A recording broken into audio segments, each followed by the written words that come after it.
లేకపోతే ఇంకోటి చేయడం అని కాదు.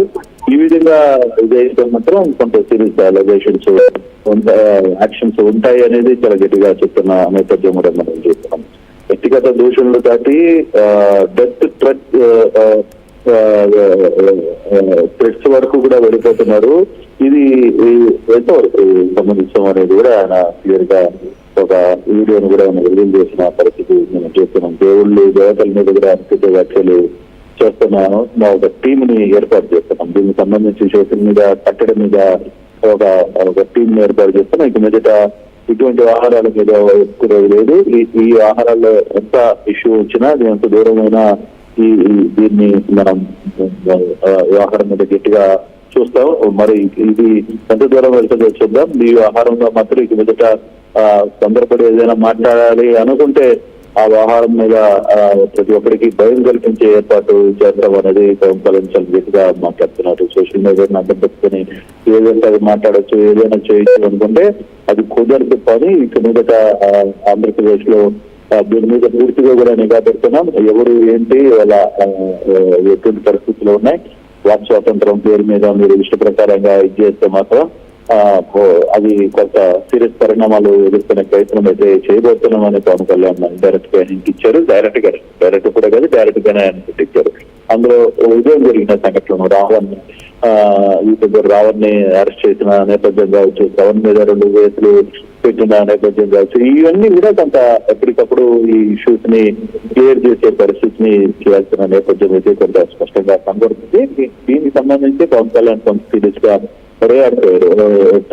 ఎటువంటి పరిస్థితులు ఉన్నాం, ఎటువంటి సిచ్యువేషన్స్ ఉన్నాయి, వీటిలో కొంత అవసరం అనుకున్నప్పుడు అంటే ఆ పరిధి దానికి ఒక లైన్ ఉంటుంది. ఆ లైన్ దాటి వ్యవహరిస్తుంటే మాత్రం ఇక మీదట చూస్తూ రీసెంట్ ఇన్సిడెంట్స్ చూస్తే మనం ఇప్పుడు ప్రజెంట్ రావణ్ని ఇప్పటికే అరెస్ట్ చేశారు, అలాగే మొన్న శ్రీనివాస్ని అరెస్ట్ చేశారు, దువ్వాడ్ని. ఈ నేపథ్యంలో వీళ్ళ మీద చాలా స్ట్రింజెంట్ యాక్షన్ ఉండబోతుంది అనే కామెంట్స్ మీదే అరెస్ట్ చేశారు కాబట్టి వాళ్ళ అంటే విచారిస్తున్నారు కాబట్టి, అరెస్ట్ అనేకంటే విచారిస్తున్నారు. సో స్ట్రింజెంట్ యాక్షన్ వాళ్ళ మీద ఉండబోతుంది అనేది అర్థమవుతూనే ముందు మరింత మంది అరెస్ట్లు అయ్యే అవకాశం ఉందా ఇలాంటి కామెంట్స్ విషయంలో, అంటే ఇంక్లూడింగ్ వైసీపీ మేజర్ గా?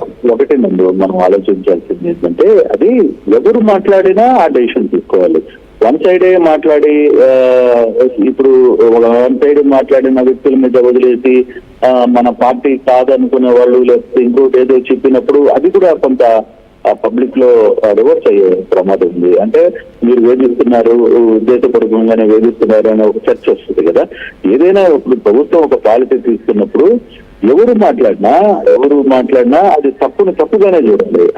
ఆ యాంగిల్లో చేస్తే ఖచ్చితంగా సోషల్ మీడియాలో దుర్వినియోగం మీద డెఫినెట్ గా కొంత కంట్రోల్ వచ్చే అవకాశం ఉంది. అట్లా కాకుండా కొంతమంది వ్యక్తుల్ని టార్గెట్ చేసి కొందరిని ఇది చేయాలి అని అనుకున్నప్పుడు డెఫినెట్ గా అక్కడ కొంత సమస్య వచ్చే పరిస్థితి కూడా ఉంటుంది. కాబట్టి ప్రభుత్వాలు ఒక నిర్ణయం తీసుకున్నప్పుడు ప్రభుత్వం రాకముందు డిఫరెంట్, ప్రభుత్వాలు వచ్చిన తర్వాత ప్రజలందరూ ఒకటిగానే హ్యాండ్ ఓవర్ చేయాల్సిన పరిస్థితి ఉంటుంది. కాబట్టి ఆ దిశగా వెళ్తే కొత్త ప్రభుత్వానికి కూడా మంచి పేరు వచ్చే పరిస్థితి. తన పార్టీ అయినా ఇంకొక పార్టీ అయినా ఎవరైనా సరే సోషల్ మీడియాలో ఆ లైన్ గీతను దాటి వెళితే ప్రమాదం అనే ఒక భయం కానీ కల్పిస్తే డెఫినెట్ గా దాని మీద ఎవరు వచ్చే ప్రయత్నం చేయరు. సో ఆ దిశగా వెళ్తే బాగుంటుంది అనేది కూడా అందరూ మనం కామెంట్స్ లో చేస్తున్న పరిస్థితి కూడా చూస్తున్నాం గ్రౌండ్ లో. సో అటువంటివే ఇప్పుడు కొంత నియంత్రణ అయితే అవసరం. ఖచ్చితంగా సోషల్ మీడియా దుర్వినియోగం మీద కొంత నియంత్రణ అవసరం.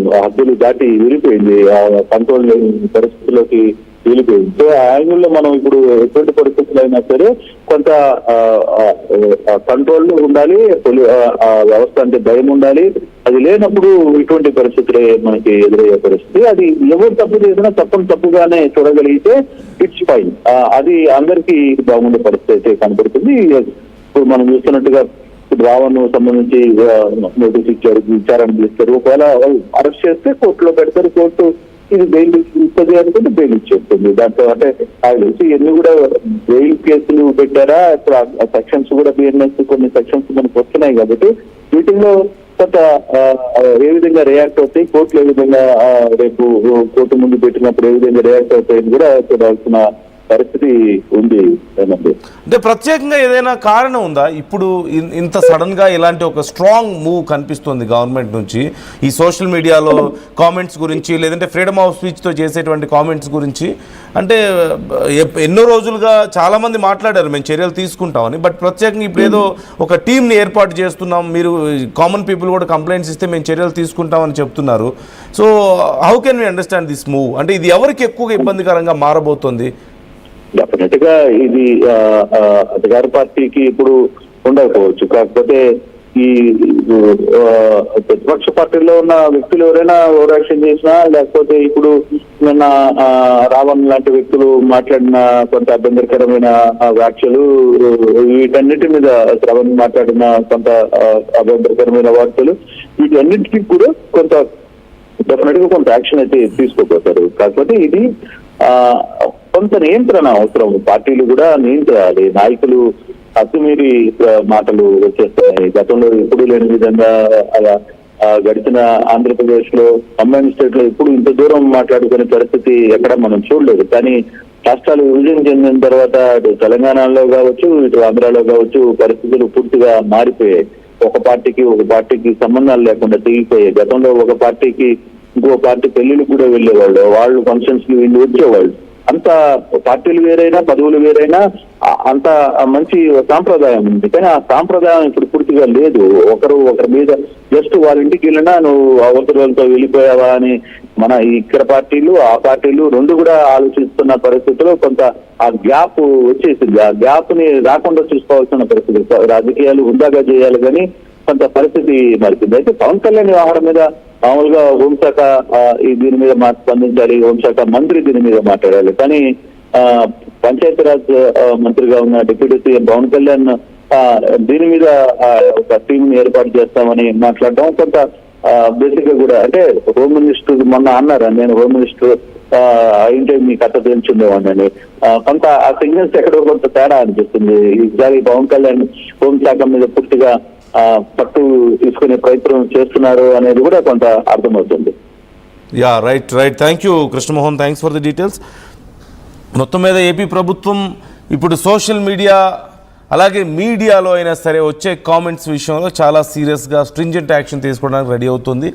సోషల్ మీడియాలో ఒకవేళ ధర్మం గురించి, మతం గురించి, దేవుళ్ళ గురించి ఇష్టం వచ్చినట్లుగా మాట్లాడుతున్నారు. ఫ్రీడమ్ ఆఫ్ స్పీచ్ పేరుతో ఫ్రీడమ్ ఆఫ్ అబ్యూస్కి పాల్పడుతున్నారు. దాని అర్థం అది కాదు. కాబట్టి మేము ఖచ్చితంగా చర్యలు తీసుకోబోతున్నాం, బిఎన్ఎస్ యాక్ట్స్ మేము ఇంప్లిమెంట్ చేయబోతున్నాం ఈ విషయంలో. ఒకవేళ మీలో ఎవరికైనా ఇలాంటి సమస్య ఉంటే స్క్రీన్ షాట్స్ ఆర్ వీడియోస్ ద్వారా విత్ ప్రాపర్ ఎవిడెన్స్ కంప్లైంట్ చేస్తే ఇమీడియట్ యాక్షన్ తీసుకోవడానికి మేము రెడీగా ఉన్నాం అంటూ కూడా పవన్ చెప్తున్నారు. సో ఇది ఎవరికి ఇబ్బందికరంగా మారబోతోంది? ఇప్పుడు ఖచ్చితంగా వైసీపీ కామెంట్ చేస్తుంది, వాళ్ళని ఉద్దేశించే ఇవన్నీ తీసుకొస్తున్నారు వైసీపీ నాయకుల నోరు మూయించడానికి, లేదంటే ప్రభుత్వాన్ని ప్రశ్నిస్తున్న వాళ్ళ నోరు మూయించడానికి, పవన్ని ప్రశ్నిస్తున్న వాళ్ళ నోరు మూయించడానికి ఇలాంటివన్నీ తీసుకొస్తున్నారు, కక్ష సాధింపు చర్యలు అని చెప్పి సహజంగా గొడవ చేసే అవకాశం ఉంటుంది. But do you think this move is right? ఇలాంటి ఒక నిర్ణయం తీసుకోవడం, ఇలాంటి స్ట్రింజెంట్ యాక్షన్కి రెడీ అవ్వడం అనేది మీకు ఎలా అనిపిస్తుంది? ఇది